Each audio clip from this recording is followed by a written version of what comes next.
जय जगत गुरु जय भारत। आप सभी भाई बहनों को मुझ पवन दास की तरफ से प्यार भरा नमस्कार, राम राम। भाई और बहनों, आज का हमारा वीडियो विशेषकर हिंदू भाई बहनों के लिए बहुत ही ज्यादा महत्वपूर्ण है और इस वीडियो को आपने पूरा देखना चाहिए और पूरा देखने के बाद आपने चिंतन और मनन करना चाहिए।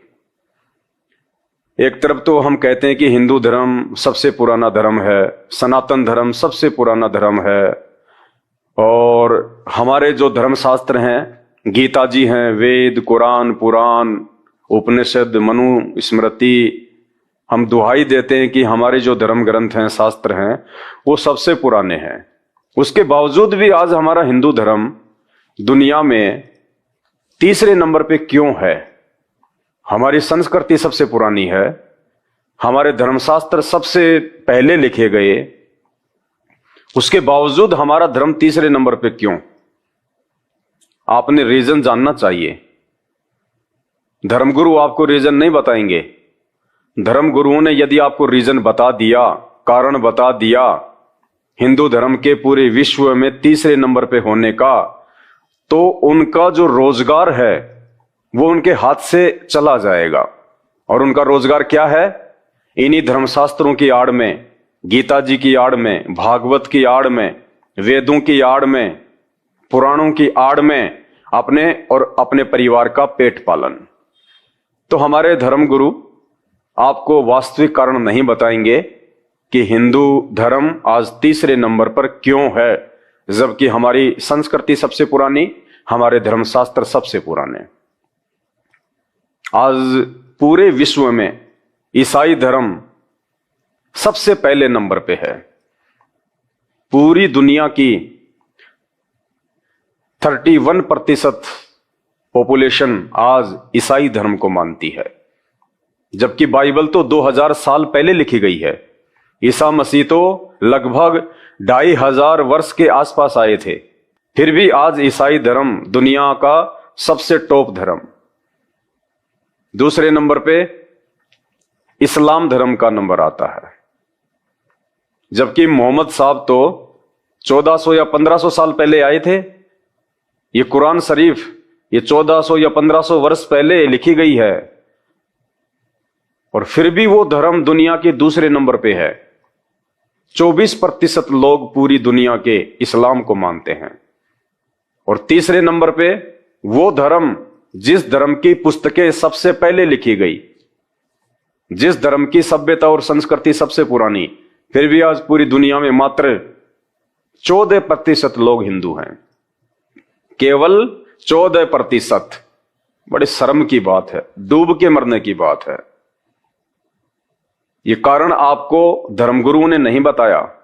क्यों नहीं बताया? उनका रोजगार छिन जाता है। कारण क्या है? जैसे हम किसी डॉक्टर के पास जाते हैं और कहते हैं कि साहब मुझे ये रोग है, मुझे बड़ी पीड़ा हो रही है, तो डॉक्टर उपचार शुरू करने से पहले क्या करता है? पहले वो ये जानने का प्रयास करेगा कि आपको ये रोग हुआ क्यों, इसके पीछे रीजन क्या है, उसके बाद वो आगे का उपचार शुरू करेगा। तो आप सभी हिंदू भाई बहनों को, सभी सनातन के मानने वालों को ये वीडियो बहुत ध्यान से सुनना चाहिए, जो आज आपको ये बताएगा कि हिंदू धर्म के विश्व में तीसरे नंबर पे होने का मुख्य कारण क्या है, क्यों हम इतने नीचे चले गए। इसके लिए आज मैं आपको एक छोटी सी कहानी सुनाता हूं। एक किसान था, बड़ी देरी से उसकी शादी हुई और लगभग 60 वर्ष की उम्र में उसे एक बेटा प्राप्त हुआ। बेटा जब 8-10 वर्ष का हुआ तो उस किसान की मृत्यु का समय नजदीक आ गया। उस किसान ने सोचा कि यदि कल को मेरी मृत्यु हो गई और जो रोजगार मैं करता हूं, जो खेतीबाड़ी में करता हूं, जो किसानी का काम करता हूं, मेरा बेटा तो उस काम को जान ही नहीं पाया, समझ ही नहीं पाया, आगे चल के धोखा खा जाएगा। तो उसने सोचा क्यों ना मैं एक पुस्तक लिख देता हूं और उस पुस्तक में मैं वो सारी बातें लिख देता हूं जो किसानी से संबंधित हैं। कौन सी फसल किस समय बीजनी है, कब उसके अंदर पानी देना है, ये सारी बातें मैं उसमें लिख देता हूं, ताकि जब मेरा बच्चा बड़ा होगा तो मेरे द्वारा लिखी गई इस पुस्तक को देखकर, पढ़कर वो आसानी से ये काम कर सकता है, वो धोखा नहीं खाएगा। ये सोचकर उस किसान ने एक पुस्तक लिख दी और कुछ समय बाद में उसकी मृत्यु हो जाती है। अब आप मुझे बताइए, बड़ा होने के बाद जब उस बच्चे ने वो किसानी का काम शुरू करना होगा और उसके पिता के द्वारा जो नियम लिख दिए गए हैं, जो जानकारी लिख दी गई है फार्मिंग के विषय में, यदि वो बच्चा उस पुस्तक में लिखी गई बातों के विपरीत किसानी के काम को करेगा तो क्या वो बच्चा जीवन में सफल होगा? कभी नहीं हो पाएगा। यदि वो बच्चा रबी की फसल के बजाय खरीफ की फसल का बीज डालेगा, जिस समय गेहूं का बीज डालने का समय है उस समय यदि वो बाजरा डालेगा, तो क्या वो बच्चा कभी उस फार्मिंग के काम में सफल हो सकता है? कभी नहीं हो पाएगा। उस बच्चे ने वैसा ही करना पड़ेगा यदि वो सफल होना चाहता है, तो जैसा उसके पिता ने उस पुस्तक में लिखा है।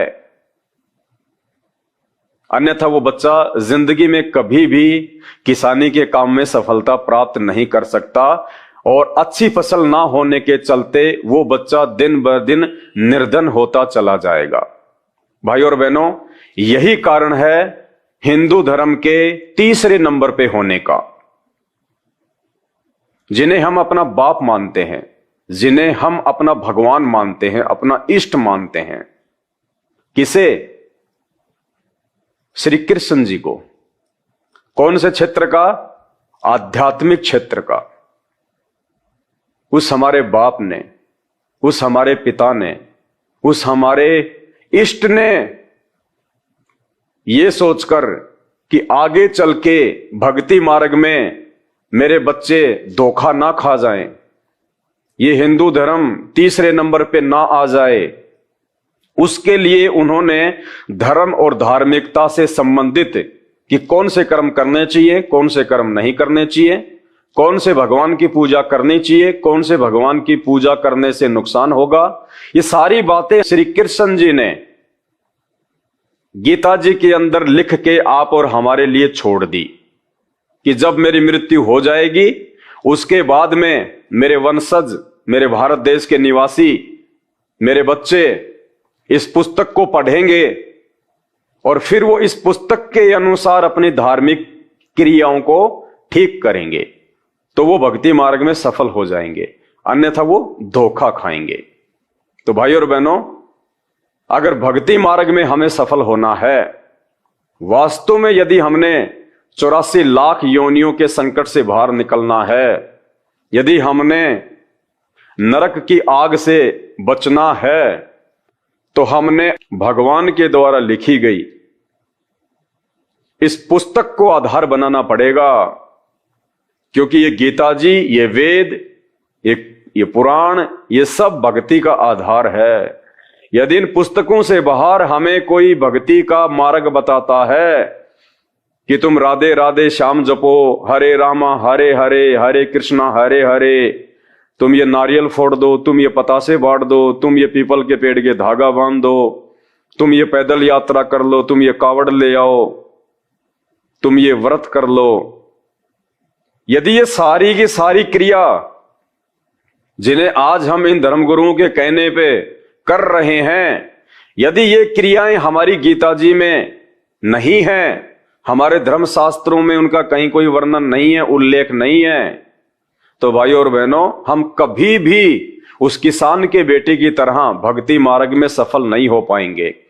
हमने भक्ति मार्ग में उन्हीं क्रियाओं को करना पड़ेगा, उन्हीं मंत्रों का जाप करना पड़ेगा, उसी व्यक्ति को अपना जो है गुरु बनाना पड़ेगा, जिसके विषय में श्री कृष्ण जी ने गीता का ज्ञान देते समय इस पुस्तक में आप और हम सब के लिए लिख दिया।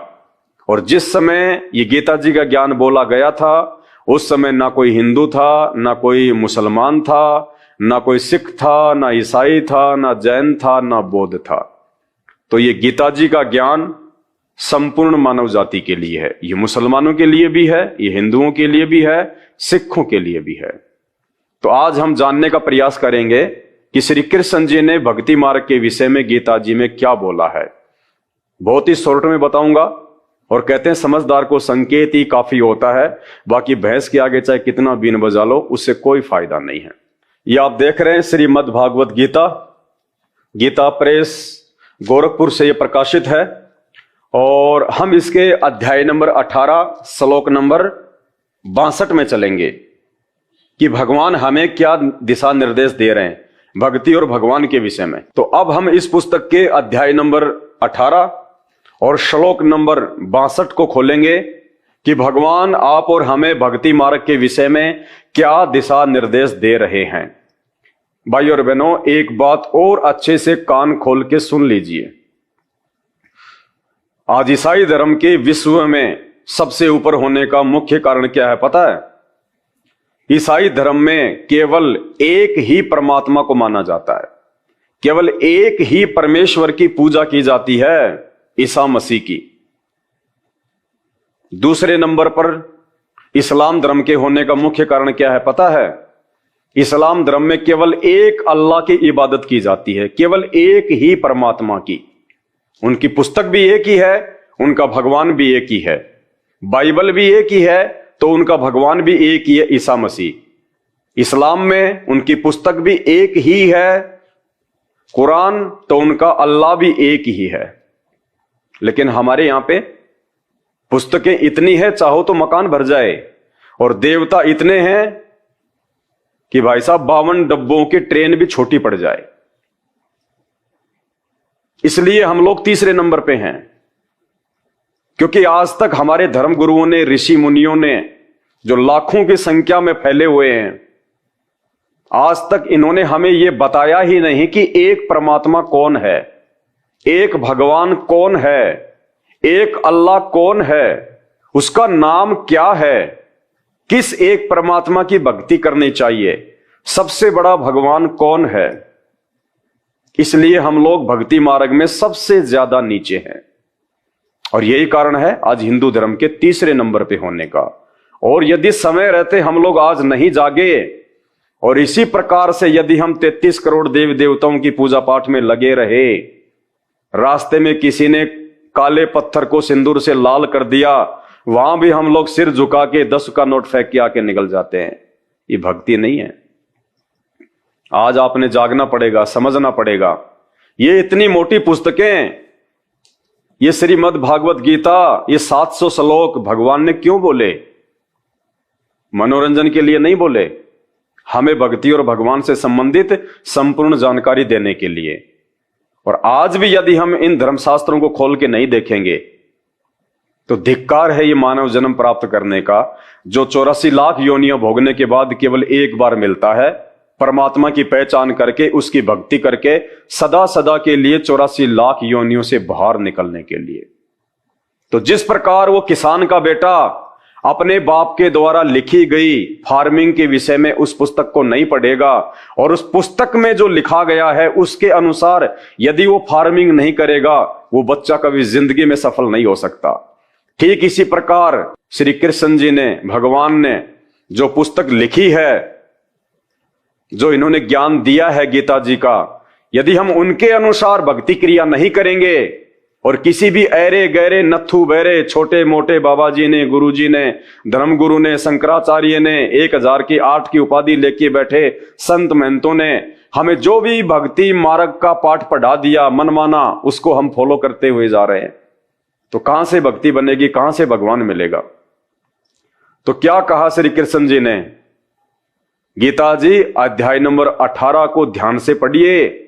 ये एक बहुत बड़ी मेहर हुई है आज भारत देश पे, समस्त मानव जाति पे, कि आज इस मद् भागवत गीता को सही तरीके से पढ़ाने वाला हमें वो गुरु मिल गया, धर्म गुरु मिल गया।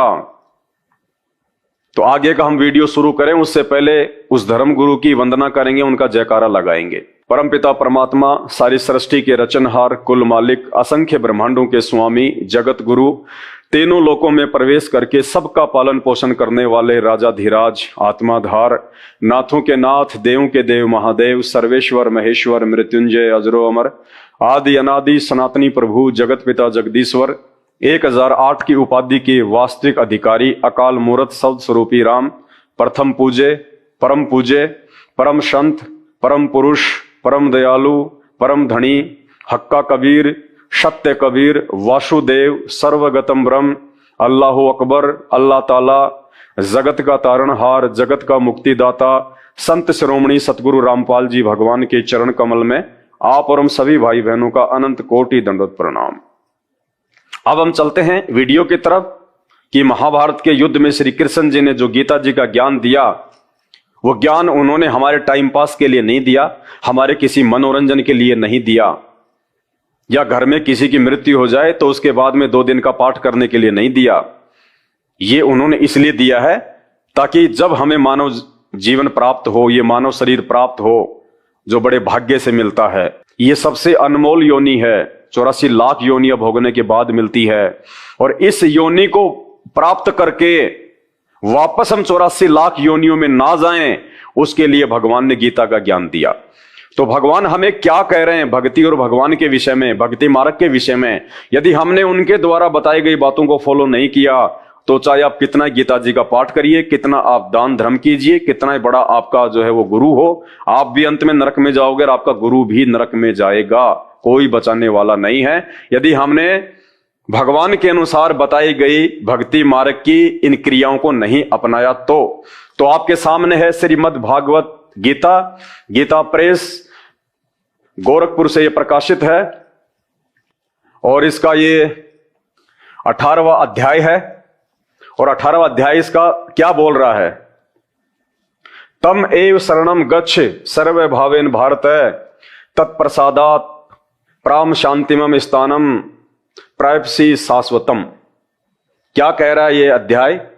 भगवान हमें क्या बता रहे हैं भक्ति के विषय में? सभी को क्या कह रहे हैं? हे भारत, यानी हे अर्जुन, श्री कृष्ण जी महाभारत के युद्ध में अर्जुन से कह रहे हैं, क्या कह रहे हैं? हे भारत, हे अर्जुन, तू सब प्रकार से उस परमेश्वर की ही शरण में जा। क्या कह रहे हैं भगवान? हे अर्जुन, तू सब प्रकार से उस परमेश्वर की ही शरण में जा। यहां श्री कृष्ण जी ने अपने आप को स्पष्ट रूप से यह मना कर दिया कि वो परमेश्वर मैं नहीं हूं, जिस परमेश्वर की शरण में जाने से सदा सदा के लिए जन्म और मृत्यु का रोग समाप्त हो जाएगा, जिस परमेश्वर की शरण में जाने से 84 लाख योनियों के महादुख से हम बाहर निकल जाएंगे। श्री कृष्ण जी कह रहे हैं कि वो परमेश्वर मैं नहीं हूं। वो परमेश्वर यदि श्री कृष्ण जी होते तो अर्जुन को इस अध्याय में ये ना कहते कि हे अर्जुन, तू सब प्रकार से उस परमेश्वर की ही शरण में जा। यानी वो पूर्ण परमात्मा, वो पूर्ण परमेश्वर जो भक्ति के योग्य है, जिसको हम अल्लाह कहते हैं, जिसको हम सनातन भगवान कहते हैं, उसकी तरफ अर्जुन को जाने के लिए श्री कृष्ण जी यहां पे स्वयं संकेत कर रहे हैं आपकी आंखों के सामने। हे भारत, तू सब प्रकार से उस परमेश्वर की ही शरण में जा। फिर क्या होगा?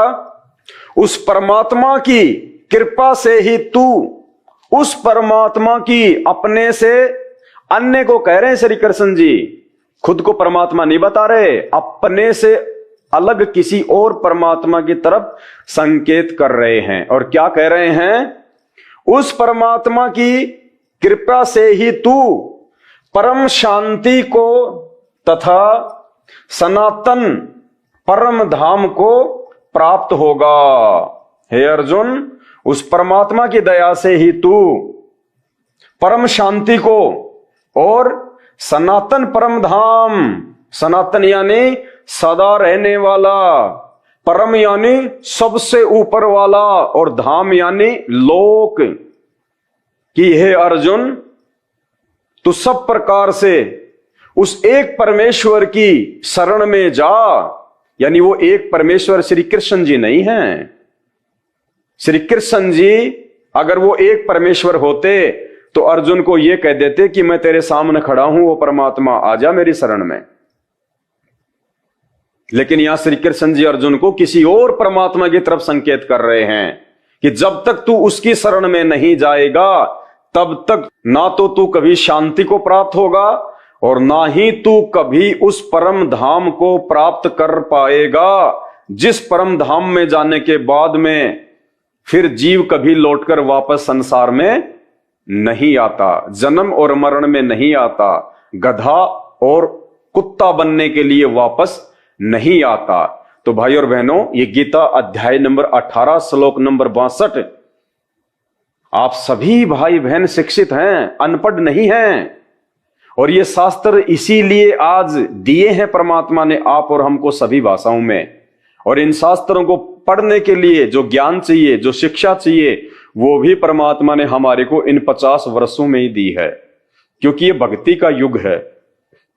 इस समय हम लोग उस परमात्मा को प्राप्त कर सकते हैं। हम सदा सदा के लिए उस शाश्वत स्थान में, उस परम धाम को हम जा सकते हैं, जिस परम धाम के विषय में श्री कृष्ण जी स्पष्ट रूप से यहां पे अर्जुन को संकेत कर रहे हैं। आप पढ़े लिखे हैं, मूर्ख नहीं हैं, इसलिए एक बार फिर से श्लोक को ध्यान से पढ़िए। श्री कृष्ण जी यदि वो एक परमात्मा होते, एक परमेश्वर होते, तो श्री कृष्ण जी तो महाभारत के युद्ध में ये बात बोलते समय अर्जुन के सामने खड़े थे। लेकिन फिर भी वो कह रहे हैं कि हे भारत, हे अर्जुन, देखिए लिखा हुआ है हे भारत यानी हे अर्जुन, तू सब प्रकार से उस परमेश्वर की ही शरण में जा। अपने से अलग कोई और भगवान बता रहे हैं श्री कृष्ण जी, अपने से अलग कोई और जो है परमात्मा बता रहे हैं। वो परमात्मा कौन है? जब तक हमें उस परमात्मा का नाम, गांव और पता मालूम नहीं होगा तब तक हमारी भक्ति शुरू भी नहीं हो सकती। श्री कृष्ण जी ने खुद को भगवान मान के पूजने से मना कर दिया, क्योंकि वो किसी और की तरफ इशारा कर रहे हैं। आप हॉस्पिटल में जाओ किसी अपने रिश्तेदार को लेके जिसको भयंकर रोग है, और हॉस्पिटल में जाते डॉक्टर उसको चेक करके कहे कि भाई साहब मेरे बस की बात नहीं है, यदि तुम सब प्रकार से इसके हर एक रोग से मुक्ति चाहते हो और शांति चाहते हो तो किसी और डॉक्टर की शरण में जाओ। इसका मतलब वो डॉक्टर तो फेल हो गया। उस डॉक्टर ने अपने आप को जो है छोटा साबित कर दिया कि जो रोग इसको है वो रोग काटना मेरे बस की बात नहीं है, तुम्हें किसी और की शरण में जाना पड़ेगा, किसी और हॉस्पिटल में जाना पड़ेगा। तो श्री कृष्ण जी हमारा ये जन्म मरण का रोग नहीं काट सकते, क्योंकि श्री कृष्ण जी यानी श्री विष्णु जी तो खुद जन्म और मरण के रोगी हैं। इसलिए अर्जुन को कह रहे हैं, सच्ची बात बता रहे हैं कि हे भारत, तू सब प्रकार से उस परमेश्वर की ही शरण में जा। उस परमात्मा की कृपा से ही तू परम शांति को तथा सनातन परम धाम को प्राप्त होगा। अब यदि कोई श्री कृष्ण जी के आगे अगरबत्ती जलाता है, घंटी बजाता है, राधे राधे करता है, हरे रामा हरे कृष्णा बोलता है, श्री कृष्ण जी की मूर्ति को अपने घर में लाके रखता है, उसी को भगवान मानता है, तो भाई श्री कृष्ण जी की इसमें कोई गलती नहीं है। क्योंकि यहां श्री कृष्ण जी ने अपनी पूजा के लिए स्पष्ट रूप से मना कर दिया, ये कह के कि अर्जुन तू सब प्रकार से उस परमेश्वर की शरण में जा और उसकी कृपा से ही तू शांति को और परम धाम को प्राप्त होगा। श्री कृष्ण जी ने फाइनल कर दिया कि मेरे बस की बात नहीं है तेरा जन्म मरण का रोग काटना, तुझे गधा कुत्ता सुअर बनाने से बचाना, मेरे बस की बात नहीं है। अब कौन है वो परमात्मा?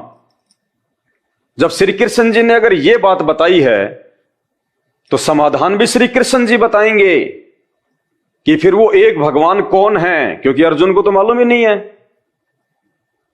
अब श्री कृष्ण जी ही बताएंगे ये बात भी कि वो एक परमात्मा कौन है, कहां मिलेगा, क्या उसका नाम है और कैसे उसकी जानकारी प्राप्त हो। ये भी तो भगवान का ही काम है ना फिर बताना। अगर उन्होंने रास्ता बता दिया, उन्होंने ये बात बोल दी डॉक्टर ने कि भैया ये रोग काटना मेरे बस की बात नहीं है, मैं इतना बड़ा डॉक्टर नहीं हूं, अगर तुझे इसका ये रोग संपूर्ण रूप से कटवाना है तो किसी जो है दूसरे डॉक्टर की जो है वो शरण में जा। अब वो मरीज जो है वो क्या बोलेगा, डॉक्टर साहब फिर वो कौन डॉक्टर है, हॉस्पिटल का नाम बताओ, फिर हम तो अनजान हैं, हमें क्या पता, आप तो डॉक्टर हो, आपकी तो जान पहचान है, आप तो सब जानते हो। तो श्री कृष्ण जी बताएंगे अब हमें इसी गीता जी में कि वो एक परमेश्वर कौन है, वो एक परमात्मा कौन है और उसकी सही जानकारी कहां से मिलेगी, कौन दे सकता है, जिससे तेरा 84 लाख का रोग कटे। सदा तू उस परमात्मा के लोक में चला जा, सचखंड में, सत्य लोक में, जो सभी लोकों से ऊपर है, जहां जाने के बाद में फिर कभी भी मृत्यु नहीं होती, कभी भी वहां पे बुढ़ापा नहीं आता, कोई रोग नहीं होता, कोई लड़ाई नहीं, कोई झगड़ा नहीं, कोई फसाद नहीं, कोई अमीर नहीं, कोई गरीब नहीं, सब मौज करते हैं, ऐश करते हैं। पहले सब वहीं पे थे, अपनी गलती से हम नीचे आ गिरे। ये एक चैप्टर है और इस चैप्टर को समझने के लिए आपने YouTube पे जाके सर्च करना पड़ेगा, सृष्टि रचना संत रामपाल जी महाराज। जब तक आप ये सृष्टि रचना को नहीं समझेंगे, नहीं सुनेंगे, आप अध्यात्म के विषय में कुछ भी नहीं जान पाएंगे। तो अब श्री कृष्ण जी हमें बताएंगे कि उस एक परमेश्वर के विषय में कौन जानता है, कौन बता सकता है कि वो एक परमात्मा कौन है, एक परमेश्वर कौन है, जो सबसे बड़ा भगवान है, देवों का देव है और उसी की केवल पूजा करनी चाहिए। उसके अलावा कोई भी यहां पे पूजा के योग्य नहीं है, ना 33 करोड़ देवी देवता, ना ब्रह्मा विष्णु महेश, ना ये दुर्गा जी। तो कौन है वो परमात्मा जिस परमेश्वर की शरण में जाने के लिए श्री कृष्ण जी यानी भगवान अर्जुन को कह रहे हैं? उसका जवाब हमें मिलेगा अध्याय नंबर 4 और श्लोक नंबर 34 में, जो श्री कृष्ण जी बता रहे हैं। चलिए हम चलते हैं अध्याय नंबर 4 और श्लोक नंबर 34। तो ये आ गया हमारा अध्याय नंबर 4 और उसका ये श्लोक नंबर 34। ये अध्याय नंबर 4 है गीता जी का, आपके सामने है और इसका इस श्लोक नंबर 34। क्या कह रहे हैं भगवान कि उस एक परमेश्वर की जो मैंने तेरे को बात बताई है ना, कि वो एक ही परमात्मा, एक ही परमेश्वर है, उसी की शरण में जाने से तेरे को ये परम शांति मिलेगी। नहीं तो हमेशा तू लफड़ों में रहेगा, तू दुखों में रहेगा, कभी भी तू शांति को प्राप्त नहीं कर सकता। आज इंसान है, फिर तू कल को सूअर बनेगा, तू गधा बनेगा, बैल बनेगा, कभी तुझे शांति नहीं होगी। कभी तेरा बेटा मरेगा, कभी तेरी बेटी मरेगी, कब तेरा एक्सीडेंट हो जाए, कब तुझे कोई भयंकर रोग आके घेर ले, तू कभी सुखी नहीं रह सकता, चाहे मनुष्य योनि हो चाहे जानवर योनि हो। तो जिस एक परमेश्वर के विषय में श्री कृष्ण जी कह रहे हैं अर्जुन को कि हे भारत, हे अर्जुन, तू एक परमेश्वर की शरण में जा, उसी की शरण में जाने से तू परम शांति और परम धाम को प्राप्त होगा। अब वो कौन है परमात्मा, कौन है वो भगवान जिसके बारे में श्री कृष्ण जी भी कह रहे हैं कि मेरे बस की बात भी नहीं है भाई, I am not complete God, I am dummy God. तो कंप्लीट गॉड कौन है, उसकी जानकारी कौन देगा? तो अध्याय नंबर 4 के श्लोक नंबर 34 में भगवान हमें बता रहे हैं कि कौन जानता है उसके बारे में, उसकी सही जानकारी कौन देगा, उस एक परमेश्वर की। यह अध्याय नंबर 4 और श्लोक नंबर 34 क्या कह रहे हैं भगवान? उस ज्ञान को, कौन से ज्ञान को?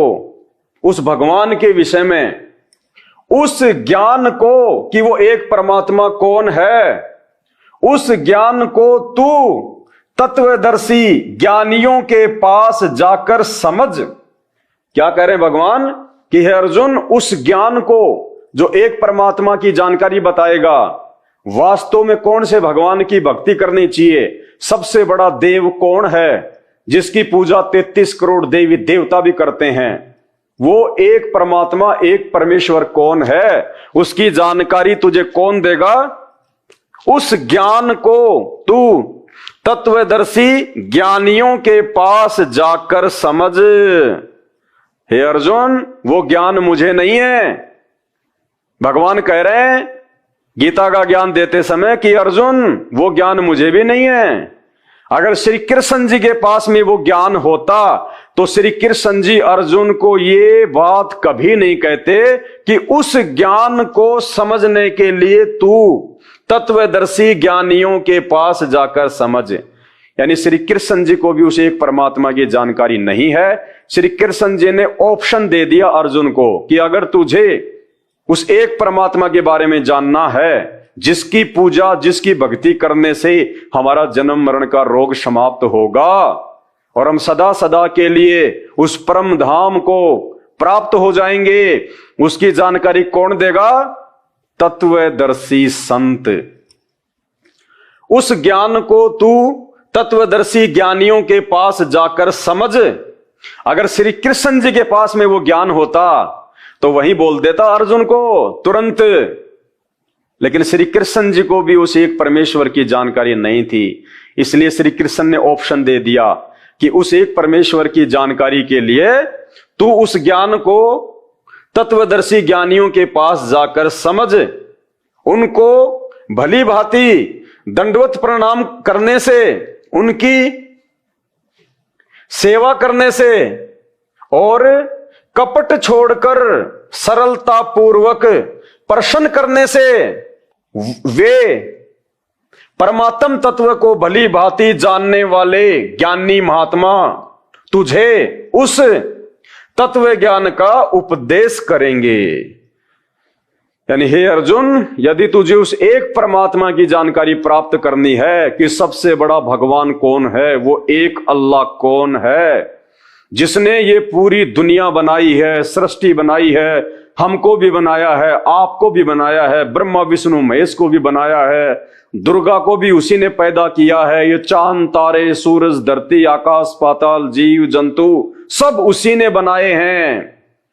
अगर तुझे उस एक परमेश्वर की जानकारी चाहिए तो तू किसी उस ज्ञान को तू तत्वदर्शी ज्ञानियों के पास जाकर समझ।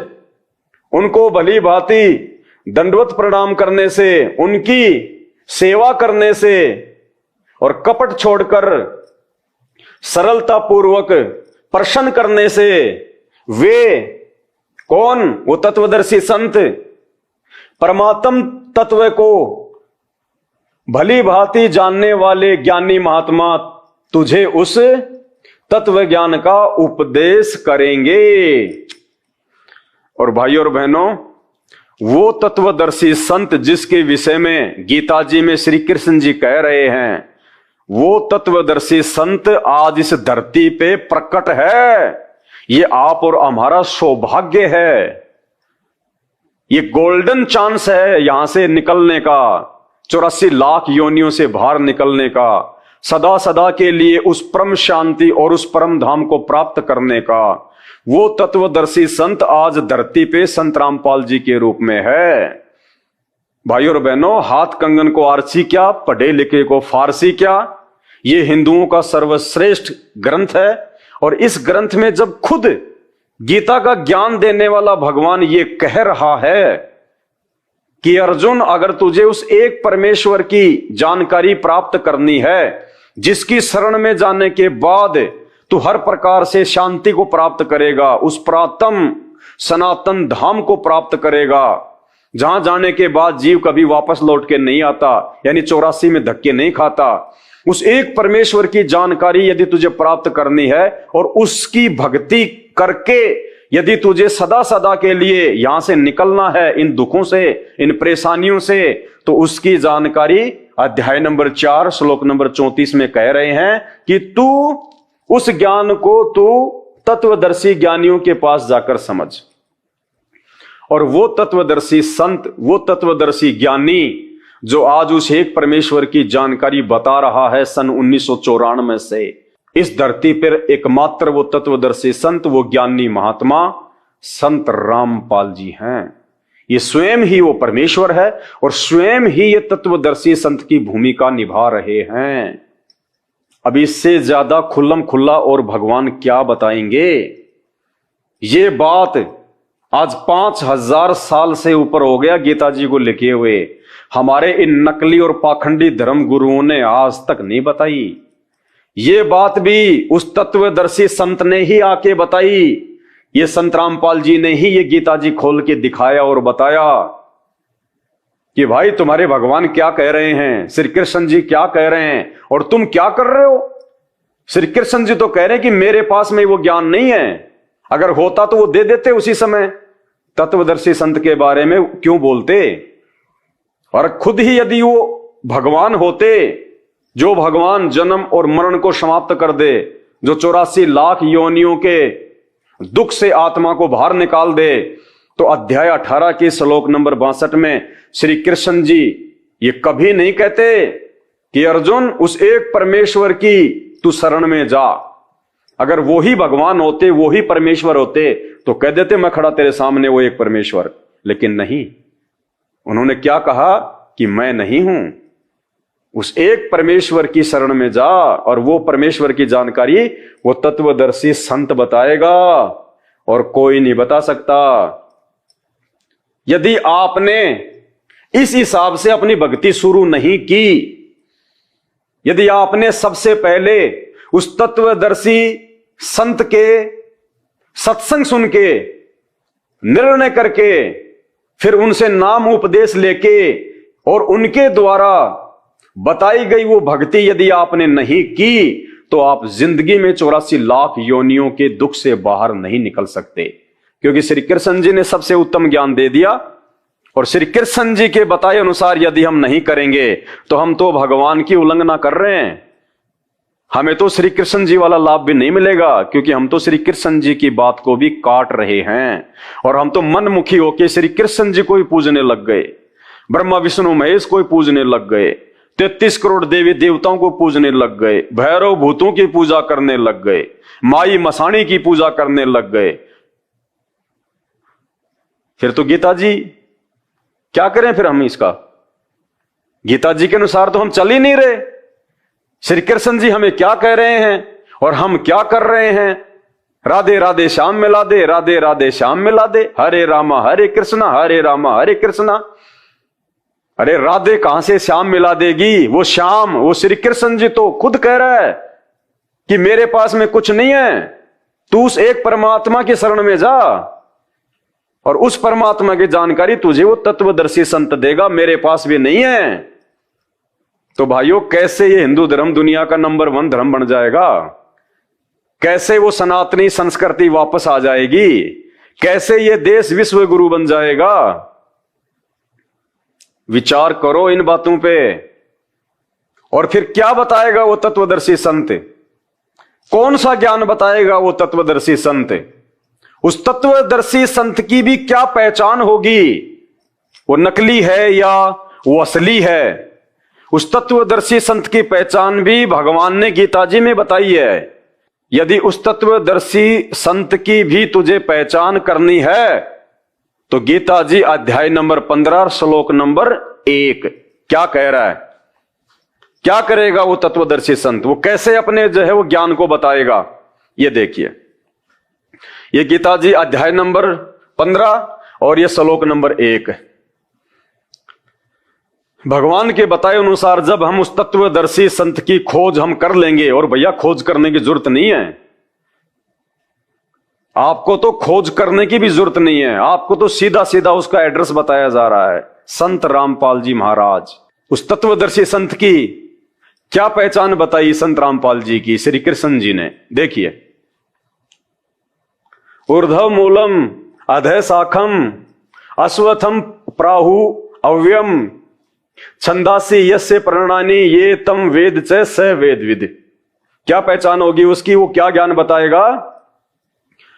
आदि पुरुष परमेश्वर मूल वाले और ब्रह्मा रूप मुख्य शाखा वाले जिस संसार रूप पीपल के पेड़ को, वृक्ष को यानी पेड़ को, पीपल के पेड़ को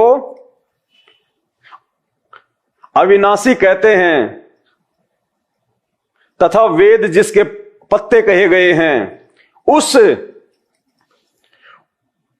उस संसार रूप वृक्ष को जो पुरुष, जो ज्ञानी, जो महात्मा मूल सहित यानी उसकी जड़ से लेके उसके पत्तों तक जो पूरा का पूरा विवरण दे दे, जो पुरुष मूल सहित तत्व से जानता है, वह वेद के तात्पर्य को जानने वाला है। क्या कहा श्री कृष्ण जी ने उस तत्वदर्शी संत की पहचान के विषय में कि संसार रूपी पीपल के पेड़ के सभी भागों को, कि उसकी जड़ कौन है, उसके पत्ते कौन है, उसकी डारियां कौन है और उसके वो टहनी कौन है, जो पुरुष, जो महात्मा उस पूरे आध्यात्मिक पीपल के पेड़ के सभी भागों को जो तत्व से बता दे, वो तत्वदर्शी संत होगा।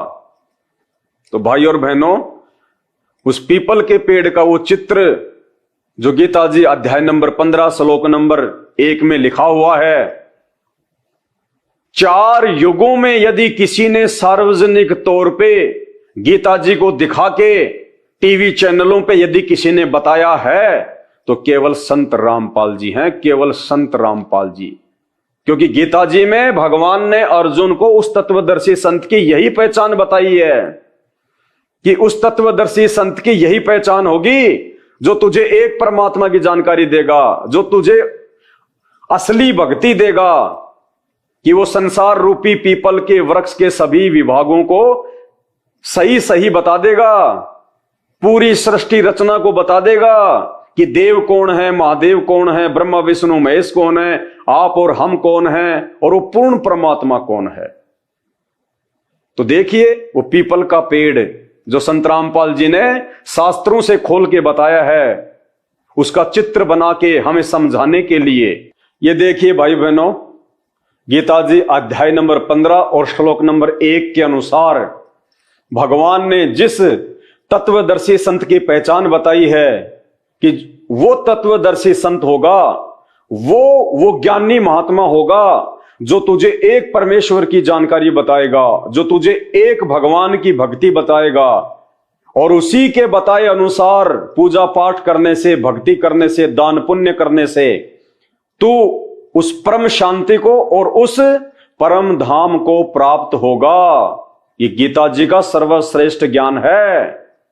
तो ये जो पहचान है उस परमेश्वर की कि वो एक परमात्मा कौन है, ये सृष्टि क्या है, देव महादेव क्या है, ये ब्रह्मा विष्णु महेश क्या है, हम क्यों जन्म ले रहे हैं, हम क्यों जो है वो मर रहे हैं, 84 लाख योनियां क्या हैं, अच्छे कर्म क्या हैं और बुरे कर्म क्या हैं, ये सारी जानकारी आज संत रामपाल जी ने आके दी है। उस तत्वदर्शी संत ने जिसके विषय में गीता जी में भगवान खुद अर्जुन को सलाह दे रहे हैं कि तू ज्ञानियों के पास जाकर, उस तत्वदर्शी संत के पास जाकर उनको दंडवत प्रणाम करके, सरलता पूर्वक, अभिमान को त्याग के, कपट को छोड़ के, उनके चरणों में पड़ के, दंडवत करके उस ज्ञान के विषय में जान, फिर तुझे वो तत्वदर्शी संत उस परमात्म ज्ञान की जानकारी देगा।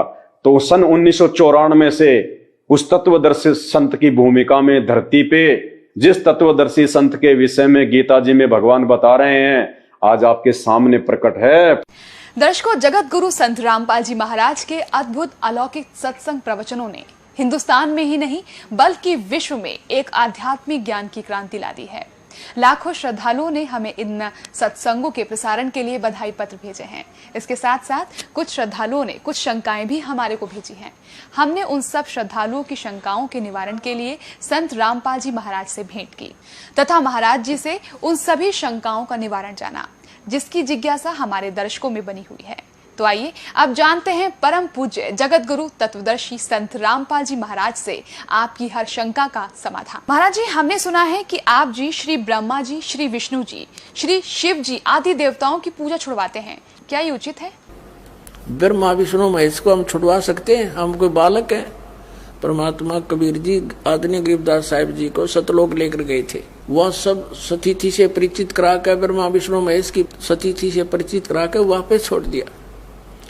उसके बाद उन्होंने कहा था, तीनों देवा कमल दल बसे, ये ब्रह्मा विष्णु महेश प्रथम इनकी वंदना फिर सुन सतगुरु उपदेश।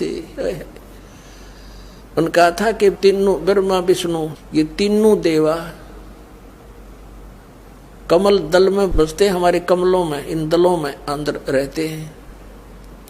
और प्रथम इनकी वंदना, ये मंत्र जो करते हैं हम इनकी साधना करते हैं। और फिर सुन सतगुरु उपदेश, सतगुरु के ज्ञान को सुनो और उसका पूरा कंप्लीट कोर्स लो, तब ये बात बनेगी।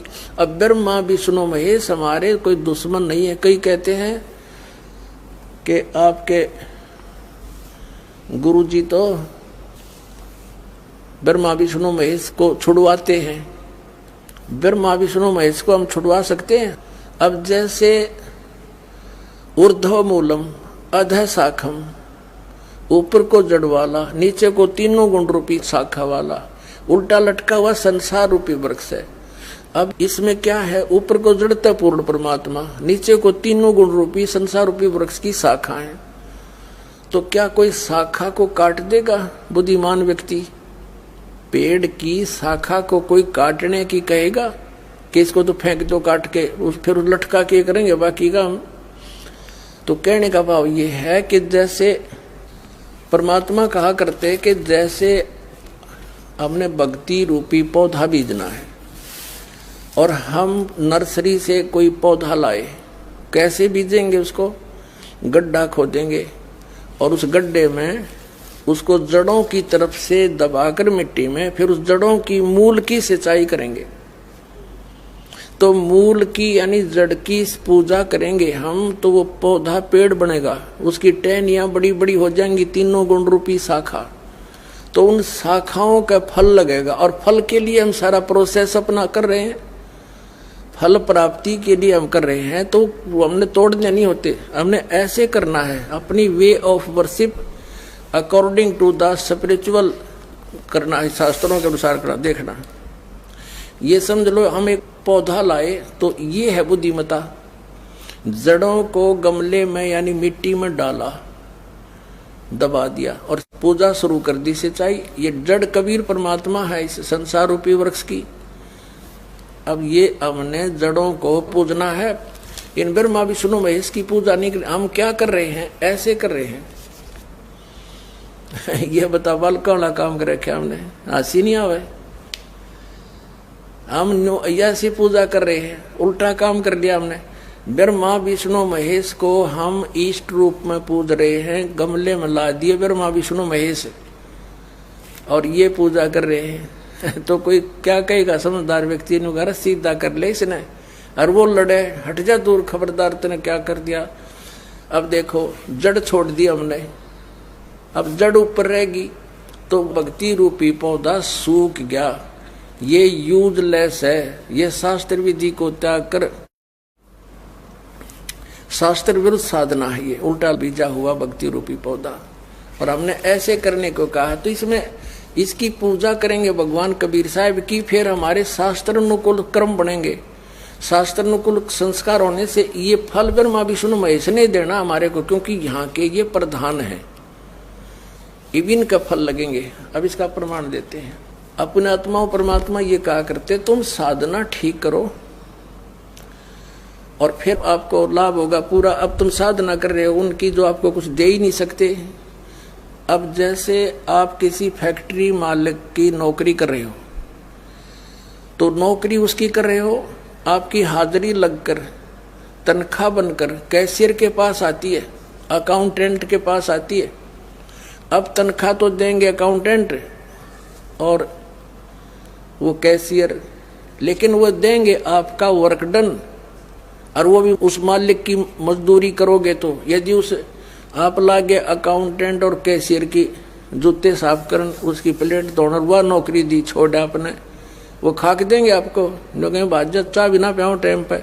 तो इसी प्रकार हमने पूजा तो करनी है, मजदूरी तो करनी, इष्ट रूप में तो पूजना परमपिता को, कबीर साहब को, और फिर उससे बनेंगे हमारे शास्त्र अनुकूल जितने भी शुभ संस्कार फिर देंगे। यही यहाँ पर जब तक आप यहाँ रहोगे तो यहाँ के ये प्रधान है, इन्होंने हमारा वर्क डन देना है। जैसा कर्म करेगा फल देगा भगवान, इनका ये आखिरी विधान था। तो ये भगवान तो वर्क डन ही दे सकते, इसमें ऐड नहीं कर सकते। और फैक्ट्री मालिक मनमाना करा के दे तोहफे में, यानी परमात्मा हमारे मालिक हैं, मालिक तो कुछ भी दे सकता है। अब और थोड़ा सा दिखाते हैं क्योंकि कंसेप्ट इससे जुड़ा हुआ है। इसी गीता जी अध्याय नंबर 3 के, ये श्रीमद् भगवद गीता अध्याय नंबर 3 के आपको दिखाते हैं श्लोक 10 से लेकर 15। ये देखिएगा, श्रीमद् भगवद गीता अध्याय नंबर 3 के और श्लोक नंबर 10। प्रजापति ब्रह्मा ने कल्प के आदि में यज्ञ सहित प्रजाओं को रचकर कहा था, तुम लोग इस यज्ञ के द्वारा, यज्ञ माने धार्मिक अनुष्ठान, शास्त्र अनुकूल वृद्धि को प्राप्त हो। यह यज्ञ तुम लोगों को इच्छित भोग प्रदान करने वाली हो। 11वें में कहा है, यज्ञ के द्वारा देवताओं को उन्नत करो और वो देवता तुम लोगों को उन्नत करें। इस प्रकार निस्वार्थ भाव से एक दूसरे को उन्नत करते हुए तुम लोग कल्याण को प्राप्त हो जाओगे। 12वें में फिर कहा है, यज्ञ के द्वारा बढ़ाए गए देवता, बताओ देवता ने क्या हम पकड़ कर बढ़ावाएंगे, खींच कर बढ़ावाएंगे उन्हें। अब ये विधि बता रखी है कि शास्त्र अनुकूल साधना करने से, जड़ की पूजा करने से ये तीनों देवता रूपी शाखा बढ़ जाएंगी, बड़ी हो जाएंगी, फिर ये फल देंगे। देखिए, यज्ञ के द्वारा, शास्त्र अनुकूल साधना के द्वारा बढ़ाए हुए यानी बढ़े हुए देवता, ये तीनों शाखाएं तुम लोगों के बिना मांगे ही इच्छित भोग निश्चित देते रहेंगे। उन देवताओं को दिए हुए भोगों को जो पुरुष उनके बिना दिए स्वयं भोगता है वह चोर है। अब क्या सिद्ध हो गया कि जैसे हम मूल की पूजा करेंगे, मूल की यानी जड़ की पूजा करने से टहनी बड़ी हो जाएंगी, ये देवता बढ़ गए, बड़े होकर ये फलों से लदपद हो जाएंगी, ये टहनी बिना मांगे देंगे अपने आप, क्योंकि हम मूल की पूजा कर रहे हैं तो अपने आप इनका बस की बात नहीं, देने पड़ेंगे फल हमारे को। आगे देखो, और जो फिर कहते हैं धर्म दान नहीं करते तो वो तो चोर हैं, वो फिर स्वयं भोगता है बिना गुण को दिए यानी बिना कुछ दान किए तो चोर है। 13वें में कहा है, यज्ञ से बचे हुए अन्न को खाने वाले श्रेष्ठ पुरुष सब पापों से मुक्त हो जाते हैं, और जो पापी लोग अपने शरीर पोषण के लिए ही अन्न पकाते हैं वे तो पाप ही खाते हैं। इसका कहने का भाव यह है, अपने आत्माओं यहाँ पर सतलोक आश्रम बरवाला जिला हिसार हरियाणा में पूरे विश्व में एक ये स्थान है जहाँ शास्त्र अनुकूल साधना होती है। अब ये क्या बता रहे हैं, यज्ञ से बचे हुए अन्न को खाने वाले श्रेष्ठ पुरुष संत यानी अच्छी आत्मा तो सब पापों से मुक्त हो जाते हैं। हम सबसे पहले परमात्मा का भोग निकालते हैं, भोजन का भी, हलवे का प्रसाद बनकर आता है वो भी, उसको भगवान के भोग लगाकर फिर शेष अन्न को वितरित किया जाता है। तो ये कहते हैं यज्ञ से बचे हुए अन्न को खाने वाले संत, साधु संत भक्त, यज्ञ से बचे हुए अन्न को खाने वाले संत है यानी साधु संत भक्त आत्माएं, अच्छी आत्माएं सब पापों से मुक्त हो जाते हैं। अब कहने का भाव ये है कि यहाँ पहले भगवान को भोग लगा के शेष बचे हुए अन्न को उसके बच्चों को वितरित किया जाता है, वो महापाप नाशक बन जाता है। तो यहाँ आओगे तो सारी साधना मिल लेगी आपने, तो सब पापों से मुक्त आप होगे। ज्ञान सुनोगे, धर्म यज्ञ, ज्ञान यज्ञ, प्रणाम यज्ञ, सारी यज्ञ, सब साधना, पूरा ट्रीटमेंट दिया जाएगा। फिर कहते हैं जो दान धर्म नहीं करते हो तो चोर हैं भगवान के। जिन हर की चोरी करी और गए राम गुण भूल, ते बिदना बागुल किए वो फिर झूले उल्टी झूल। कहते हैं जिन हर की चोरी करी, भगवान ने जो आपको दान दिया है, धन आपके संस्कार में, उसको आगे दान जो नहीं करता वो तो चोर बताया भगवान का। तो फिर क्या बताते हैं देखिएगा, आगे इसमें निष्कर्ष निकल रहा है। 3रे अध्याय का हमने ये 13वां श्लोक पढ़ लिया। यज्ञ से बचे हुए अन्न को खाने वाले श्रेष्ठ संत माने आप अच्छी आत्माएं सब पापों से मुक्त हो जाते हैं, और जो पापी लोग अपना केवल कमाया और खाया वहीं तक सीमित हैं, वो तो पाप को खाते हैं। अब 14 और 15 में एक निर्णायक ज्ञान दे दिया। पहले इनका अनुवाद पढ़ाएंगे इंजीनियरों का, फिर समझ में आएगा। संपूर्ण प्राणी अन्न से उत्पन्न होते हैं। अन्न की उत्पत्ति वृष्टि से होती है, वृष्टि यज्ञ से होती है। यज्ञ इसका अर्थ है शास्त्र अनुकूल कर्मों से जो होता है वो विहित कर्मों से उत्पन्न होने वाले हैं, यज्ञ यानी धार्मिक अनुष्ठान। और कर्म समुदाय को तो ब्रह्मो उद्भवम, इन्होंने ब्रह्म का अर्थ वेद कर दिया है। कोई बात हुई? ब्रह्म का अर्थ वेद कर दिया। ये लिखना था कि देखो हम यहाँ पर आए इस काल के लोक में, तो हमने कर्म करके ही मिलेगा, ना कति नहीं मिले। तो कहते हैं ये कर्म लगाए ब्रह्म ने बनाया विधान यहाँ का, और ब्रह्म की उत्पत्ति हुई परम अक्षर ब्रह्म से, उस परमात्मा से, सच्चिदानंद घन ब्रह्म से। इसका अर्थ तो ये है, लेकिन इन अज्ञानियों ने कुछ ज्ञान तो था नहीं, सारे उल्टे अडंगे अड़ा दिए। ये देखिएगा, कर्म समुदाय को तू वेद से उत्पन्न नहीं, ब्रह्म से उत्पन्न हुए। और ब्रह्म अक्षरम उद्भवम अविनाशी परमात्मा से, यहाँ ब्रह्म लिखना था, ब्रह्म ये काल अविनाशी परमात्मा से उत्पन्न हुआ जान। इससे सिद्ध होता है कि सर्वगतम ब्रह्म, सर्वगतम माने सर्वव्यापी परमात्मा, सबका मालिक, सदा ही यज्ञों में प्रतिष्ठित है। वो इष्ट रूप में पूज्य है, वही प्रतिष्ठित है सभी यज्ञों में, उसको इष्ट मानकर पूजा करनी चाहिए। इसका निष्कर्ष ये निकल गया। अब हम उस परमात्मा को इष्ट मानकर पूजा करेंगे तो हमारी शास्त्र अनुकूल साधना होगी। और इसमें कहा कि सारा जो शास्त्र अनुकूल साधना करने से हमारे शुभ संस्कार बनेंगे। ये भक्ति रूपी पौधा बड़ा होगा, ब्रह्मा विष्णु महेश के पास हमारे संस्कार जाएंगे, और ये बिना मांगे आपको देंगे, आपको बिना मांगे देंगे। जैसे फल लदपद हो गए टहनिया के, आप भी खाओ, रिश्तेदार भी ले जाओ, और पड़ोसी भी तोड़ ले जाओ, तो भी समाप्त ना हो।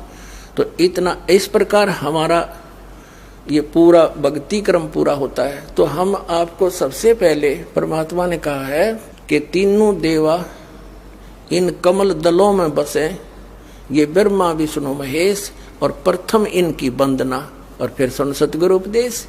तो हम इनकी पूजा नहीं कर रहे, हम किसी का किराया दे रहे हैं। जैसे हम टैक्स भर रहे हैं बिजली का, हम बिल भर रहे हैं इसका, टेलीफोन का, वो पूजा थोड़ी कर रहे हैं, वो तो हम उनको दे रहे हैं। तो हमें हमारी सुविधाएं जारी रखेंगे, नहीं देंगे तो कनेक्शन काट देंगे। तो हम शास्त्र अनुकूल साधना कंप्लीट कोर्स ना करके अपनी अपनी डफली पीट रहे हैं, जिस कारण से हम परमात्मा से मिलने वाली साधना से वंचित होकर के हम नास्तिक होते जा रहे थे। अब परमात्मा ने दया करी आपके ऊपर और इस दास के ऊपर। इस दास को बनाया वो तत्वदर्शी संत, और जो ज्ञान परमात्मा 600 वर्ष पहले छुपा गए थे खजाना, इस दास को चाबी दे दी। अब दास ने खोल दिया उसके बच्चों के सामने, अब खाओ और खर्चो, चलो सतलोक में।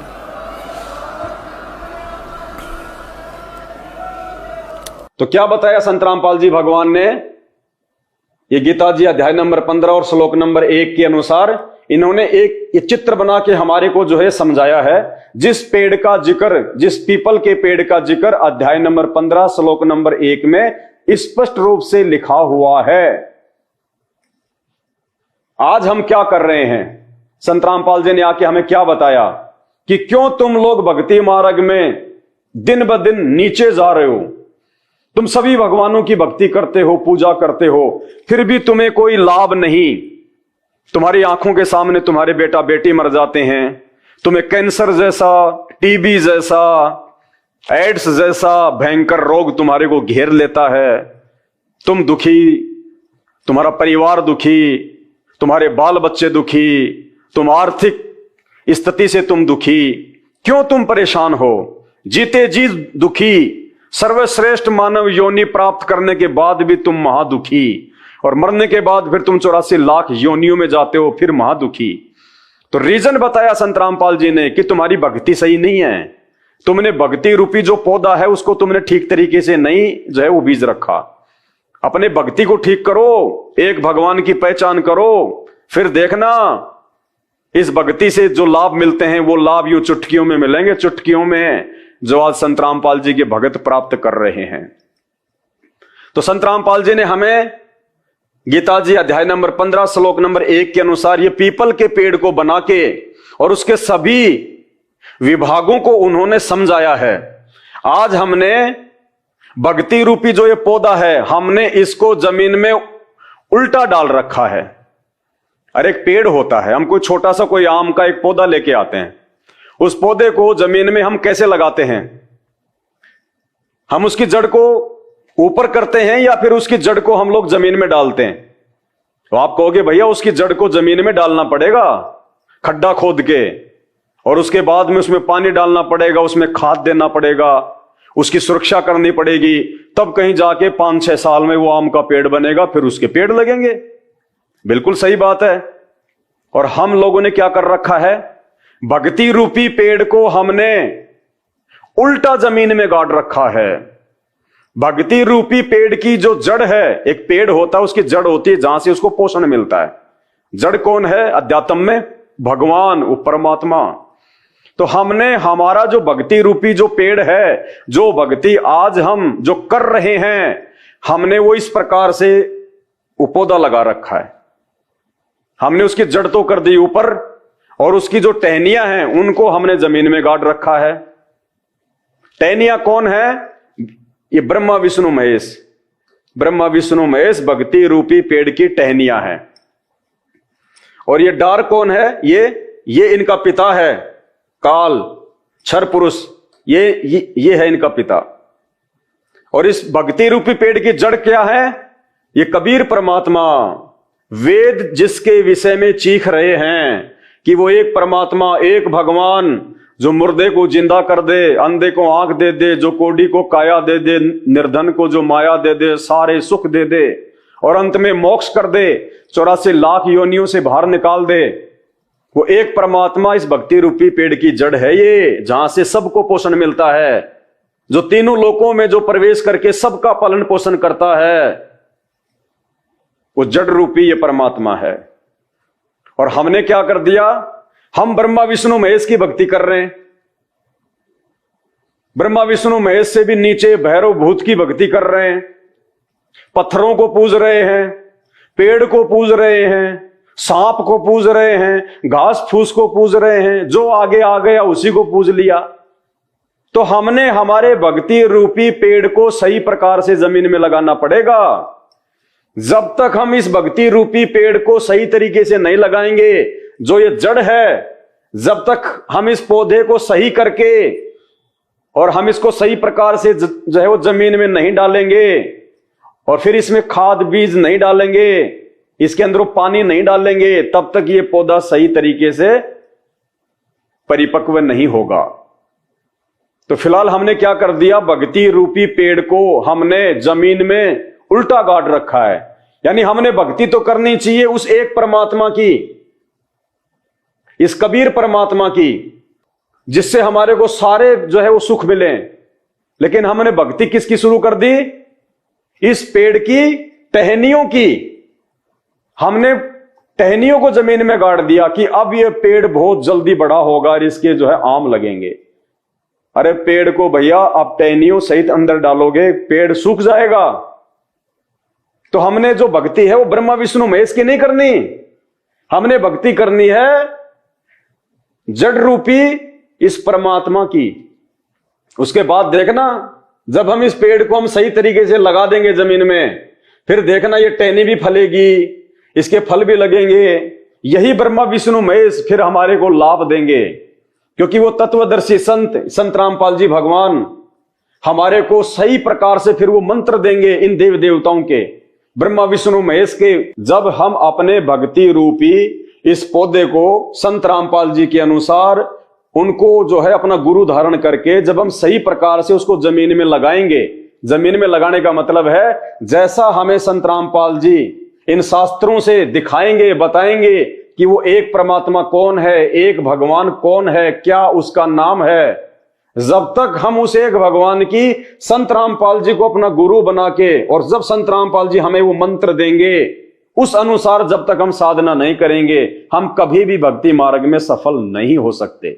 और इसी प्रकार से हम दुखी होते रहेंगे, हम परेशान होते रहेंगे। जैसा कि आज आम हिंदुस्तानी 90% लोग हिंदुस्तान में जो सभी देवी देवताओं की पूजा करते हैं फिर भी महादुखी, सारे दुख, आंखों के आगे बेटा बेटी मर रहे हैं, काम धंधे उनके फेल हो रहे हैं, कोई हारी बीमारी से परेशान है, हॉस्पिटल भरे पड़े हैं।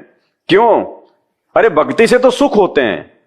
भक्ति करते करते यदि आपके ऊपर दुख आ रहे हैं तो आपकी भक्ति सही नहीं है, आपका भक्ति करने का वो तरीका सही नहीं है, आप जिसकी भक्ति कर रहे हैं वो भगवान सही नहीं है। तो गीता जी हमें जो अमर संदेश दे रही है, श्री कृष्ण जी ने जो बताया अर्जुन के माध्यम से आप और हमें, कि भैया जब तक तू उस एक परमात्मा की भक्ति नहीं करेगा, जब तक तू उस एक परमात्मा की शरण में नहीं जाएगा, तब तक तुझे कोई शांति नहीं हो सकती। और उस एक परमात्मा की जानकारी गीता जी अध्याय 4 श्लोक नंबर 34 में वो तत्वदर्शी संत बताएगा। और उस तत्वदर्शी संत की क्या पहचान होगी? गीता अध्याय नंबर 15 श्लोक नंबर 1 कि वो भक्ति रूपी पेड़ का वो चित्र बना के और तुझे सही प्रकार से समझाएगा कि भक्ति कौन से भगवान की करनी चाहिए। ब्रह्मा विष्णु महेश से ऊपर तो उनका पिता है, उसकी मां है दुर्गा और शैतान, उससे ऊपर है ये परमात्मा, सबसे ऊपर। जब हम इस एक परमात्मा की भक्ति शुरू करेंगे, संत रामपाल जी को अपना गुरु बना के, उसके बाद देखना, उसके बाद जब आम के पौधे को जब हम सही प्रकार से जमीन में लगा देंगे और जब हम उसकी रखवाली करेंगे, समय पे उसमें खाद डालेंगे, उसके अंदर वो पानी डालेंगे, फिर देखना 5 साल में कैसे वो पेड़ तैयार होता है। और फिर इतने आम लगेंगे, इतने फल लगेंगे, आप भी खाओ, रिश्तेदार भी ले जाओ, फिर भी लदपद रहेंगे। और वर्तमान में हमने क्या कर रखा है? भक्ति रूपी आम के पौधे की जड़ तो हमने ऊपर कर रखी है और जो उसकी टहनियां हैं उनको हमने जमीन में गाड़ रखा है, और उसमें हम लोग जो है वो पानी डाल रहे हैं कि ये पेड़ बनेगा, ये पेड़ बनेगा। नहीं, पेड़ को सही तरीके से लगाएंगे तभी वो फलेगा, तभी वो फल देगा। तो आज हम जितने भी भारतवासी हैं या विश्व में जितने भी व्यक्ति हैं जिन्होंने अभी तक संत रामपाल जी के सत्संग सुनना शुरू नहीं किया और जिन्होंने संत रामपाल जी को भक्ति मार्ग में अपना गुरु धारण नहीं किया, वो व्यक्ति अपना भक्ति रूपी आम का पौधा उल्टा लगा रखा उसने जड़ तो ऊपर कर रखी है और टहनियों को यानी देवी देवताओं को जमीन में गाड़ के फिर उनके अंदर वो पानी डाल रहा है। कभी भक्ति सफल नहीं होगी, कभी वो पेड़ नहीं फलेगा। हमने पेड़ को सीधा करना पड़ेगा, जड़ को हमने जमीन में डालना पड़ेगा, उसके बाद वो टहनियां, वो ब्रह्मा विष्णु महेश, फिर उनके आम लगेंगे, क्योंकि हमारी विधि सही हो गई, हमारा भक्ति का मार्ग सही हो गया। और ये भक्ति का मार्ग गीता जी के अनुसार अभी आपको दिखा दिया, इसमें लिखा हुआ है, आप खुद भी मार्केट से लाके आप इसको देख लेना और फिर सवाल करना अपने धर्म गुरुओं से, जिनके पीछे आप आंख बंद करके बैठे हो, अपना जीवन बर्बाद कर रहे हो, कि गुरुदेव ये गीता जी अध्याय 18 श्लोक नंबर 62 क्या कह रहा है? ये श्री कृष्ण जी तो कह रहे हैं कि तू एक परमात्मा की शरण में जा। अरे अगर श्री कृष्ण जी परमात्मा होते तो किसी दूसरे परमात्मा की शरण में जाने के लिए वो क्यों बोलेगा? और फिर उस एक परमात्मा की जानकारी श्री कृष्ण जी को भी नहीं है, उसके लिए कह रहा कि अर्जुन उस एक परमात्मा की जानकारी के लिए गीता अध्याय 4 श्लोक नंबर 34 में कह रहा है कि तू किसी तत्वदर्शी संत की खोज कर, वो तत्वदर्शी संत तुझे बताएगा कि एक परमात्मा कौन है, भक्ति क्या है। तो भाइयों, आप और हमारा सौभाग्य है, ये परम सौभाग्य है, आज वो एक तत्वदर्शी संत रामपाल जी हैं जो धरती पे आए हुए हैं, हम सबको ये अनमोल ज्ञान दे रहे हैं। और जब तक हम संत रामपाल जी के सत्संग सुनना शुरू नहीं करेंगे और विशेषकर उनके द्वारा बताई गई सृष्टि रचना को हम नहीं पढ़ेंगे, नहीं समझेंगे, तब तक हम किसी भी धर्म ग्रंथ को नहीं समझ पाएंगे। और उसके बाद देखना ये देश कैसे अध्यात्म में सीढ़ी दर सीढ़ी, सीढ़ी दर सीढ़ी, सभी धर्मों से ऊपर, सभी धर्मों से ऊपर वापस वही सनातन संस्कृति, वही सनातन सभ्यता, वही हमारा देश पूरे विश्व में विश्व गुरु के नाम से विख्यात होगा। क्योंकि जो भी कुछ होता है यहाँ पे भक्ति से होता है। हमारा देश जब कभी पहले धर्मगुरु था, विश्व गुरु था, तो हमारे देश को उस समय धर्मगुरु साइंस ने नहीं बनाया, वैज्ञानिकों ने नहीं बनाया था, राजनीति या राजनेताओं ने नहीं बनाया था, धर्म गुरुओं ने बनाया था, ऋषि मुनियों ने बनाया था। तो आज भी अगर ये देश विश्व गुरु बनेगा, धर्म गुरु बनेगा और बनेगा तो सिर्फ और सिर्फ संत रामपाल जी की भक्ति के बदौलत बनेगा। और कोई नहीं है इस देश को धर्मगुरु बनाने वाला, विश्व गुरु बनाने वाला। और अगर आपको विश्वास नहीं है तो ये ब्रह्मा विष्णु महेश जी को कहां तक का ज्ञान है? जिस ब्रह्मा विष्णु महेश के विषय में हम कहते हैं, हमारे ये नकली धर्मगुरु हमें रात दिन ये पाठ पढ़ाते हैं कि ब्रह्मा जी ने पूरी सृष्टि बनाई है, ब्रह्मा विष्णु महेश से बढ़ के कोई नहीं है। वो ब्रह्मा विष्णु महेश को भी खुद ज्ञान नहीं है सृष्टि का। इसीलिए तो भगवान ने, विष्णु जी ने, इसीलिए तो गीता जी में कहा है कि अर्जुन तू उस एक परमात्मा की शरण में जा, एक परमात्मा की जो है वो शरण में। तो श्री कृष्ण जी को हो चाहे विष्णु जी को हो, बात एक ही है। तो ब्रह्मा विष्णु महेश को भी ज्ञान नहीं है। अपनी आंखों से देख लो एक बार, थोड़ा सा दिखाऊंगा बस, समझदार को संकेत ही काफी होता है। ये देखिए आपकी आंखों के सामने श्रीमद् देवी भागवत सचित्र मोटा टाइप गीता प्रेस गोरखपुर से यह प्रकाशित है और इसका पेज नंबर है 130। तीसरा स्कंद है। नारद जी, जिस ब्रह्मा जी के विषय में हमारे धर्मगुरु कहते हैं कि ब्रह्मा जी ने सृष्टि बनाई है, ब्रह्मा जी को तो खुद नहीं पता कि सृष्टि जो है किसने बनाई है। नारद जी जो ब्रह्मा जी के जो बेटे हैं, जो पुत्र हैं, वो क्या कह रहे हैं? नारद जी कहते हैं, व्यास जी प्राचीन समय की बात है, यही संदेह मेरे हृदय में भी उत्पन्न हो गया था। कौन सा संदेह? कि ये सृष्टि का रचयिता कौन है, किसने बनाई है ये दुनिया, एक भगवान कौन है, सबसे बड़ा भगवान कौन है। नारद जी कह रहे हैं व्यास जी से कि एक समय मेरे मन में भी ये संदेह हो गया था और फिर मैं अपने पिताजी के पास गया, ब्रह्मा जी के पास में। देखना, नारद जी कहते हैं व्यास जी प्राचीन समय की बात है, ये संदेह मेरे हृदय में भी उत्पन्न हो गया था। तब मैं अपने पिता अमित तेजस्वी ब्रह्मा जी के स्थान पर गया और उनसे इस समय जिस विषय में तुम मुझसे पूछ रहे हो उसी विषय में मैंने पूछा। मैंने कहा, यानी नारद जी ने कहा, पिताजी ये संपूर्ण ब्रह्मांड कहां से उत्पन्न हुआ? यानी नारद जी को भी नहीं पता। नारद जी अपने पिताजी से पूछ रहे हैं, ब्रह्मा जी से क्या कह रहे हैं? मैंने कहा पिताजी ये संपूर्ण ब्रह्मांड कहां से उत्पन्न हुआ है? विभो आपने सम्यक प्रकार से इसकी रचना की है अथवा विष्णु इस विश्व के रचयिता हैं? नारद जी कह रहे हैं कि पिताजी आपने दुनिया बनाई है या फिर भगवान विष्णु ने बनाई है, या शंकर ने इसकी सृष्टि की है, या फिर शंकर भगवान ने बनाई है दुनिया। सृष्टि का रचयिता कौन है? जगत प्रभु आप विश्व की आत्मा हैं, सच्ची बात बताने की कृपया करें। नारद जी कह रहे हैं अपने पिताजी को, ब्रह्मा जी को, कि आप झूठ मत बोलना, मुझे ये सच्ची बात बताओ कि ये जो सृष्टि है, ये जो दुनिया है, ये जो ब्रह्मांड है, ये आपने बनाए हैं या भगवान विष्णु ने बनाए हैं या फिर शंकर जी ने बनाए हैं? आप विश्व के आत्मा हैं, सच्ची बात बताने की कृपा करें। किन देवताओं की पूजा करनी चाहिए? नारद जी कह रहे हैं कौन से देवता की पूजा करनी चाहिए? जबकि नारद जी तो हमेशा देवताओं के बीच में रहते हैं। नारद जी को भी नहीं पता कि ब्रह्मा की पूजा करनी चाहिए या विष्णु की करनी चाहिए या फिर शंकर जी की करनी चाहिए। ये तो नारद जी कह रहे हैं भाइयों और बहनों, नारद जी। जब नारद जी को इस बात का नहीं पता है कि कौन से भगवान की पूजा करनी चाहिए, तो हमारे यहाँ के धर्मगुरुओं को कहां से पता चल जाएगा? इन शंकराचार्यों को कहां से जो है वो पता चलेगा? इसीलिए तो भगवान ने कहा है गीता जी में, भगवान ने किसी शंकराचार्य की तरफ संकेत नहीं किया। भगवान क्या कह रहे हैं? अगर तुझे उस एक परमात्मा की जानकारी प्राप्त करनी है अर्जुन, तो किसी तत्वदर्शी संत की शरण में जा, उसकी खोज कर। तो नारद जी को भी नहीं पता, जबकि ये तो ब्रह्मा विष्णु महेश के बीच में रहते हैं। जगत प्रभु आप विश्व की आत्मा हैं, सच्ची बात बताने की कृपा करें। किन देवताओं की पूजा करनी चाहिए तथा कौन देवता सबसे बड़े एवं सर्वसमर्थ हैं और कौन सा देवता सबसे बड़ा है, सबसे ज्यादा शक्तिशाली है?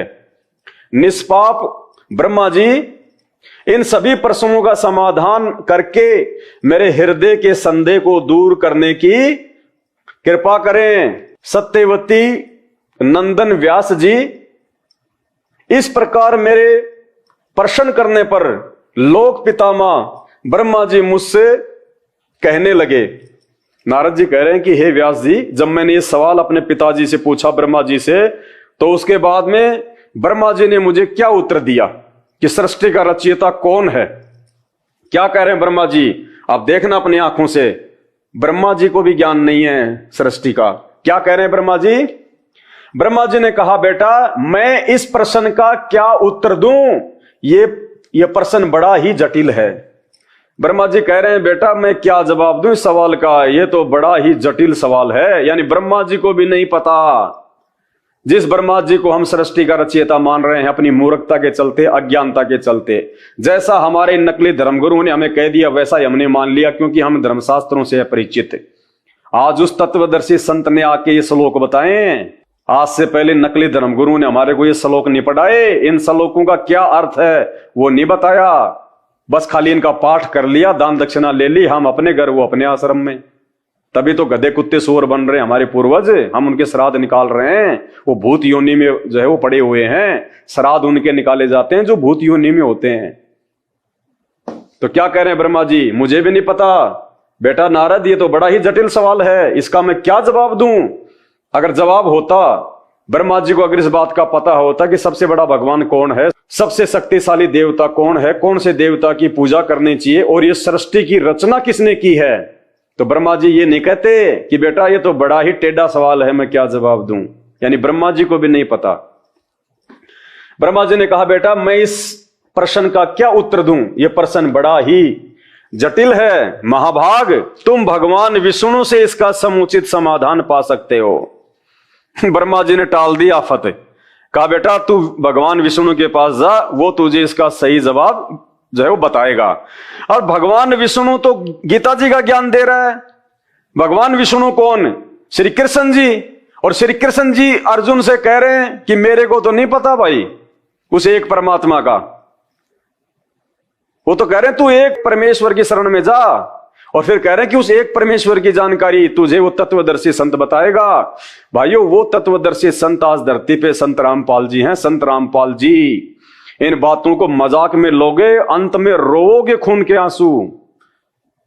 बहुत भयंकर और विनाशकारी समय आने वाला है। आने वाले 5 वर्षों में पूरे विश्व की काया पलट जाएगी, पूरे विश्व की। ये भविष्यवाणियां पहले हो चुकी हैं। सन 1994 से संत रामपाल जी दिन रात एक करके लोगों को समझा रहे हैं, और आज हम लोग 8 वर्षों से आप भाई बहनों को जगा रहे हैं, समझा रहे हैं। जितना जल्दी हो सके अपनी आंखें खोल लो और सत्संग सुनना शुरू कर दो संत रामपाल जी के। ए विलंब, अगर अपने और अपने परिवार की सुरक्षा चाहते हो तो, वरना ये जितने भी देव महादेव भगवान ब्रह्मा विष्णु महेश, ये धर्म गुरु शंकराचार्य, ये आने वाले समय में ऊपर हाथ खड़े करने वाले हैं, ऊपर हाथ खड़े करने वाले। इन पत्थरों के देव महादेव की तो औकात ही क्या है, इन मंदिर और मस्जिदों की तो औकात ही क्या है, जो मूर्तियां ना सुन सकती, ना चल सकती, ना देख सकती, ना बोल सकती, जो खुद अपना बचाव नहीं कर सकती मूर्तियां, वो आप और हमारा बचाव कहां से करेंगी। ए विलंब, जितना जल्दी हो सके संत रामपाल जी के सत्संग सुनना शुरू कर दो, और ए विलंब उनको अपना गुरु धारण कर लो, और उनके द्वारा बताई गई वो भक्ति एक परमात्मा की शुरू कर दो। फिर तुम्हें आगे चल के पता चलेगा कि एक परमात्मा, वो एक परमात्मा स्वयं ही वो तत्वदर्शी संत बन के आता है। तत्वदर्शी संत की भूमिका कोई दूसरा नहीं निभा सकता, वरना आपको इस धरती पे लाखों जो है वो तत्वदर्शी वो संत मिल जाते। 4 युगों में आपने कभी सुना भी नहीं होगा जगत गुरु, तत्वदर्शी, कोई भी साधु संत महात्मा ने आज तक अपने नाम से पहले तत्वदर्शी नहीं लगाया, क्योंकि वो जानते ही नहीं कि ये तत्व होता क्या है। उस तत्व के विषय में वो जानते नहीं, उस सृष्टि रचना के विषय में जानते ही नहीं। 4 युगों में एकमात्र यदि किसी धर्मगुरु ने अपने नाम से पहले तत्वदर्शी संत लगाया है तो केवल संत रामपाल जी हैं। इसी बात से अपनी आंखें खोल लो। जो गीता जी में 5000 साल पहले इस भगवान ने लिख दिया, और 4 युगों में एकमात्र संत जिसने अपने नाम के पहले तत्वदर्शी संत लगाया है, इसी बात से भी पहचान कर लो। और जब आप उनका ज्ञान सुनना शुरू करोगे, यूट्यूब पे आप उनके सत्संग सुनना शुरू करोगे, फिर तो आपका सब कुछ खुल जाएगा। सब कुछ जो आज से पहले बंद पड़ा हुआ था। तो भाई और बहनों, इन देवी देवताओं के चक्कर से निकलो, इन नकली और पाखंडी धर्मगुरुओं के जाल से बाहर निकलो, वरना सारे के सारे शैतान के एजेंट हैं, काल के एजेंट हैं। अंत में 84 लाख योनियों में ठोकेंगे सहपरिवार। फिर बचाने वाला कोई नहीं होगा, फिर ये दोहे श्लोक समझाने वाला कोई नहीं होगा, फिर तो कर्म भोगने पड़ेंगे। कर्म, इन कर्मों से यदि कोई निकाल सकता है बाहर, यदि कोई छुटकारा दिलवा सकता है आज अपनी भक्ति से, तो केवल संत रामपाल जी हैं धरती पे, दूसरा कोई नहीं है। इसी के साथ आज का वीडियो एंड करता हूं। आगे फिर परमपिता परमेश्वर सतगुरु रामपाल जी भगवान के आशीर्वाद से जो भी जानकारी बन पड़ेगी आप जी तक पहुंचाऊंगा। मानना या न मानना ये आपके अपने भाग्य के ऊपर है। बंदी छोड़ सतगुरु रामपाल जी भगवान की जय हो।